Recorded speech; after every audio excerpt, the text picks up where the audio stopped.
Priyanka, let's talk Skinclusions. Tell me about this. What is it? Well, Skinclusion is a campaign that has been launched by Obagi. Obagi is a skincare product that has existed for about 30 years. When we use creams or when we use skincare products, they tell us that it's for dry skin, it's for oily skin, it's for combination skin.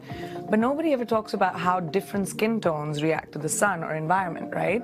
Like your skin tone would react differently to the sun than my skin tone, than her skin tone. I love that this is tying into a larger theme of diversity and inclusion and including different skin colors. What does diversity really mean to you? Diversity means normal to me. Like, diversity needs to be normal. How is it a conversation? Like, our kids, when we have children and they grow up, they shouldn't have to talk about diversity. They shouldn't have to say that, oh my God, look at this movie. It has someone from every race, every color, every ethnicity, and it's amazing. It should be our normal. I just think that we've reached a point where we've created so many differences between each other that's separated us as a society, as a world, and our children will grow up being distant, whereas we need to bring people together. Inclusion is about bringing everyone together and feeling like you're important, even you're important, everyone is important. Here, increasing productivity. So when I look at you, this beautiful, absolutely stunning, successful, talented woman, I am like, I'm sure she's never struggled to feel included, but tell me, is your personal experience different? Completely. I've struggled to feel included in various ways, because maybe sometimes because I'm a woman, the opportunities are not as much as they are for men, and I'm striving to go into things where, you know, a lot of men rule the roost. I'm producing, I'm in tech, I'm trying to like find companies to be a VC eventually, like.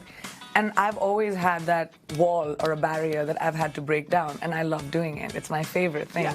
So I felt excluded when I started movies because, you know, the female-led parts weren't a big deal like 15 years ago. The big part would be like the sidekick to the guy. Right, it was an afterthought. Like, yeah. And so I never wanted that. Like, I was like, I want to be the face on the poster of a movie. Like, why can't that happen? So I worked towards breaking that barrier as a female.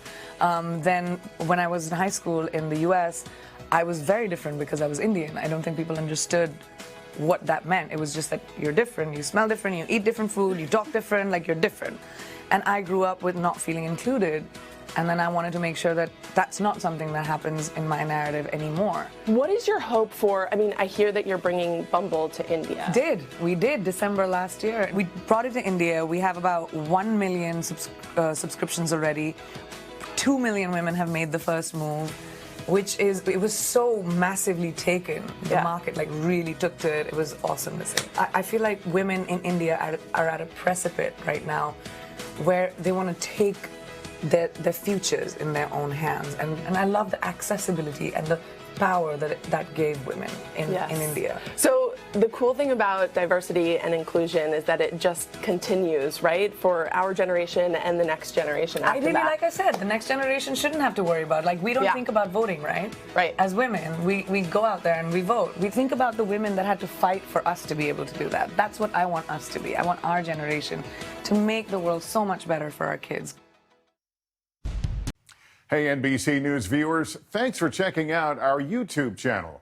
Subscribe by clicking on that button down here and click on any of the videos over here to watch the latest interviews, show highlights, and digital exclusives. Thanks for watching.